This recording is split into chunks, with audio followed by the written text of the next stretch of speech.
Cristóbal, después de conocer las cifras del IMASEC y del IPC, ¿qué creen que debería hacer el Banco Central sobre su decisión de política monetaria? Hasta antes de las cifras que conocimos el lunes, la balanza, por decirlo así, de mantener aumentar la tasa nuevamente está bastante balanceada para el Banco Central desde nuestro punto de vista. ¿Sí? Quizá un poco inclinada hacia una nueva alza por el tipo de cambio. El tipo de cambio está bastante alto, se ha mantenido sobre los 700 pesos y eso obviamente que inyecta inflación en el mediano plazo. Sin embargo, después de las cifras del lunes, donde tenemos un IPC 0, que sorprende a la baja, y un IMASEC en 1,5, que también sorprende a la baja, pareciera que la balanza vuelve a inclinarse hacia una mantención. Sin embargo, lo principal para esta reunión de política monetaria pareciera ser lo que va a ocurrir en el plano externo.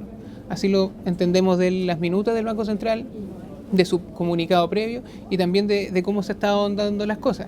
Elementos para mantener y subir se han juntado, por lo tanto lo que ocurra finalmente con la Fed, ahora también en este mes, eso probablemente va a hacer inclinar la balanza y vamos a tener una respuesta mucho más clara después de conocer lo que allí ocurra. Y esto es determinante porque el mercado prevé que lo más probable es que la Fed suba sus tasas, entonces ¿el Banco Central también elevaría las tasas? No es tan así, porque como tú dices, está muy internalizado en el mercado con una probabilidad en Bloomberg sobre el 80% de que va a haber un alza de tasa en la Fed. Por lo tanto, ¿qué es lo que puede mover un poco la aguja de lo que ocurre aquí adentro?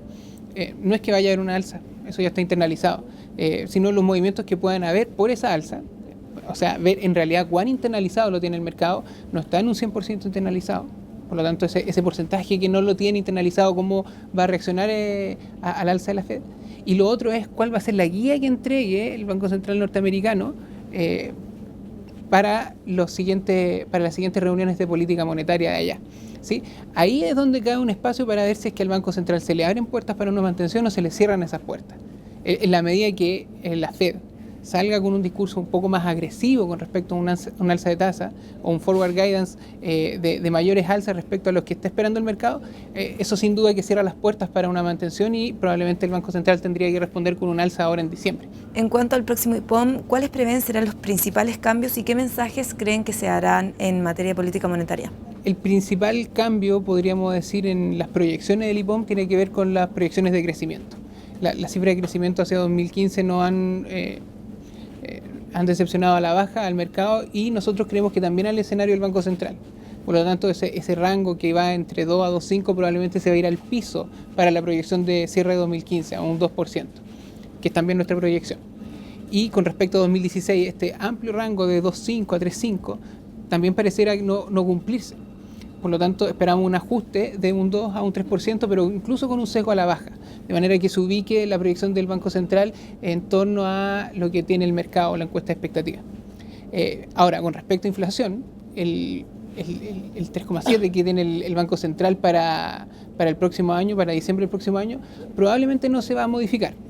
¿Por qué? Porque el tipo de cambio no se ha apreciado como estaba en nuestro escenario base y suponemos estaba en el escenario del Banco Central.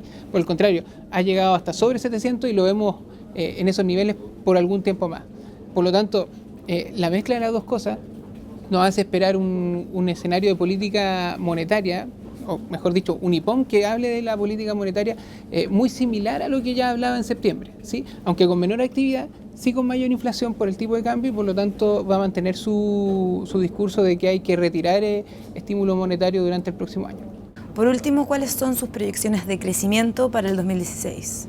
Aunque el mercado está en torno a un 2,3 para el 2016, nosotros estamos viendo que el crecimiento del próximo año tiene un techo en 2%. Por lo tanto, sumado a este 2% que debería terminar el 2015, estamos viendo 3 años en donde el país crecería más o menos lo mismo. ¿Por qué estamos con esta proyección de 2016? Porque no vemos drivers que lleven a un mayor crecimiento el próximo año. El gasto fiscal, que ha estado impulsando el crecimiento durante 2015, no lo va a impulsar con tanta fuerza el próximo año. La demanda privada, no vemos drivers que hagan que se recupere sustancialmente, sí en el margen, sí en parte, pero no para llevar el crecimiento mucho más allá de 2. Y todo lo que es el sector externo, que podría estar siendo beneficiado por este tipo de cambio más depreciado, no lo vemos en un buen pie porque la demanda mundial o la demanda externa no es fuerte. Y tampoco vemos que por el sector externo vaya a haber mucho más crecimiento o mucho más aporte al crecimiento de lo que vimos este año. Por eso la suma de esas consideraciones nos hace pensar un crecimiento en 2 como techo para el 2016.